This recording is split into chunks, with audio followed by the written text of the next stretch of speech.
सर्वांना मानाचा आणि एकदम कडक जय भीम. तर डॉक्टर बाबासाहेब आंबेडकर यांची जयंती आहे. जयंतीनिमित्त त्यांना विनम्र अभिवादन. आणि त्यानंतर आज आपण डॉक्टर बाबासाहेब आंबेडकर यांना खाण्यासाठी किंवा जेवणाचे काय काय पदार्थ आवडत होते ते मी बनवण्याचा थोडासा प्रयत्न केलेला आहे. तर चला बघूया काय काय त्यांना आवडत होतं आणि आपण काय काय बनवलेलं आहे.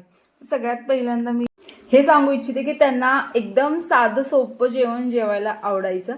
तर इथं मेथीची भाजी आहे. तर मेथीची भाजी ही त्यांची सगळ्यात फेवरेट भाजी होती.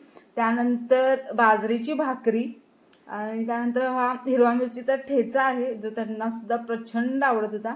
त्यानंतर प्लेन राईस म्हणजे एकदम साधा पांढरा भात आणि त्याच्यासोबत त्यांना मूग डाळीचं वरण आणि मसूर डाळीची डाळ म्हणजे आमटी अशी त्यांना खायला आवडत होती. तर कॉफी आहे जी त्यांना प्रचंड आवडत होती. त्यानंतर इथं ब्लॅक टी आहे. त्यानंतर दूध हे वेगळं आहे ग्लासमध्ये जे त्यांना मिक्स करून अजिबात आवडत नव्हतं.